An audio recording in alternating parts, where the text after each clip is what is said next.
Cabinet సమావేశం అనంతరం cabinet నిర్ణయాలను ప్రకటిస్తూ మన రాష్ట్ర రైతాంగానికి నోట్లో మట్టి కొట్టింది ఈ రాష్ట్రంలో అధికారంలో ఉన్న కాంగ్రెస్ ప్రభుత్వం.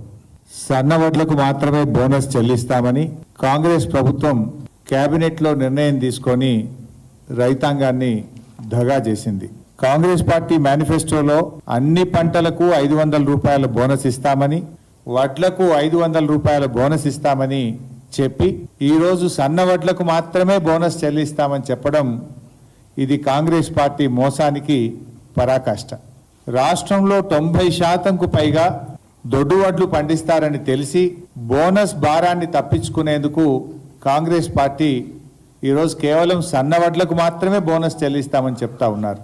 నిన్న మాట్లాడిన మంత్రివర్యులు పొంగులేటి శ్రీనివాసరెడ్డి గారు కానీ, ఈ రోజు మాట్లాడినటువంటి ఉప ముఖ్యమంత్రి బట్టి విక్రమార్క గారు కానీ సన్నవడ్లకు మాత్రమే బోనస్ ఇస్తామంటున్నారు. పండని వడ్లకు మీరు బోనస్ ఇచ్చే లాభము? తెలంగాణలో యాసంగి పంటలో పండేవే దొడ్డు వడ్లు. తెలంగాణలో యాసంగి పంటలో సన్నవడ్లు పండవు. ఎందుకు అంటే యాసంగి పంటలో ఎండ తీవ్రత వల్ల నూకలైతాయి, సగానికి సగం నూకలైతాయి. దొడ్డు వడ్లు అయితే ఏంటంటే బాయిల్డ్ రైస్ గా మార్చి ఆ బాయిల్డ్ రైస్ ను తినేటువంటి రాష్ట్రాలకు దాన్ని మనం పంపుతూ ఉంటాం. ఇది గత 20-30 ఏళ్లుగా మన రాష్ట్రంలో ఉన్నటువంటి ప్రాక్టీస్. యాసంగిలో పండేటియే దొడ్డు వడ్లు, ఆ దొడ్డు వడ్లను నూకలైతే గనక బాయిల్డ్ రైస్ చేసి కేరళ, తమిళనాడుకు FCI ద్వారా ఇతర రాష్ట్రాలకు పంపుతూ ఉంటాం. ఇలా కాంగ్రెస్ పార్టీ నోటితో నవ్వి నొసటితో వెక్కిరించినట్టుగా ఉంది. పండని వడ్లకు మీరు బోనస్ ఇస్తామనుడేంది? తెలంగాణలో యాసంగిలో సన్న వడ్లు పండేయి, పండేటియే దొడ్డు వడ్లు. మీరు దొడ్డు వడ్లకు బోనస్ ఇయ్యము, సన్నాలకే బోనస్ ఇస్తామంటే ఇది ఎగవెట్టుడు కాక దీన్ని ఏమంటారు? నోటితో నవ్వి నొసటితో వెక్కిరించడం కాదా? ఒక రకంగా మేము వడ్లకు బోనస్ ఇయ్యమని మీరు ఎగవెట్టుడే కదా. ఇది మోసం కాదా? ఇది దగా కాదా? రైతుల నోట్లో మట్టి కొట్టడం కాదా? ఇప్పుడు వానకాలం పండే వడ్లలో ఒక 20% మాత్రం సన్నాలు పండుతాయి.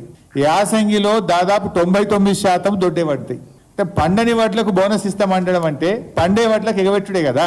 పండేదే దొడ్డు వడ్లే. ఇవాళ నిరుద్యోగ భృతి పైన మొన్న అసెంబ్లీలో మాట మార్చారు. మేము అసెంబ్లీలో కాంగ్రెస్ ప్రభుత్వాన్ని అడిగితే నిరుద్యోగ భృతి మేము ఇస్తామని ఎక్కడ మాట ఇవ్వలేదు, మేము హామీ ఇవ్వనే లేదు అని చెప్పి నిండు శాసనసభలో నిరుద్యోగ భృతిపై చేతులెత్తింది కాంగ్రెస్ ప్రభుత్వం. ఇవాళ కేబినెట్ లో పంటలకు బోనస్ విషయంలో కూడా రైతాంగాన్ని మోసానికి గురి చేసింది ఇలా కాంగ్రెస్ ప్రభుత్వం. మేనిఫెస్టోలో హామీ ఇచ్చినట్లుగా బోనస్ హామీని నెరవేర్చాలని చెప్పి మేము డిమాండ్ చేస్తా ఉన్నాం. ఇలా వాళ్ళ మేనిఫెస్టోలో ఎంత స్పష్టంగా చెప్పారు? తెలంగాణలో కాంగ్రెస్ ప్రభుత్వం చెల్లించబోయే మద్దతు ధర వివరాలు. ఇందులో వరి ధాన్యం 2683, ఇది కాంగ్రెస్ పార్టీ వాగ్దానం. మొక్కజొన్న 2200, కందులు 6700, సోయాబీన్ 4400, పత్తి 6500, మిర్చి 15000, పసుపు 12000, ఎర్రజొన్నలు 3500, చెరుకు 4000, జొన్నలు 3050. ఇది కాంగ్రెస్ వాగ్దానము అని వాళ్ళ మేనిఫెస్టోలో చాలా స్పష్టంగా చెప్పారు. ఇక్కడెక్కడ సన్న రకం వడ్లను రాయలేదు కదా, వరి ధాన్యము అన్నారు. వరి ధాన్యం అన్నప్పుడు అన్ని రకాల వరి కొనాలి కదా. ఇవాళ మాట మార్చి మరి మేనిఫెస్టోలో ఆ రోజే రాయనుంట్రీ సన్న వడ్లు మాత్రమే అని బ్రాకెట్లో పెట్టాల్సి ఉండే, సన్న వడ్లకు మాత్రమే బోనస్ ఇస్తామని చెప్పాల్సి ఉండే. ఆ రోజు మాత్రం వరి ధాన్యము అని చెప్పారు. కానీ ఇవాళ నిజంగా అది అమల్లోకి వచ్చేసరికి పండని వడ్లకు, అసలు సన్నాలు యాసంగిలో పండేయి 99% పండేటి దొడ్డు వడ్లే. పండని వడ్లకు బోనస్ ఇస్తామంటే ఇదేదో వెనకట్టుకో సామెత ఉంటుంది. నేను అట్లా భాష మాట్లాడలేను కానీ అట్లున్నది వీళ్ళ కథ.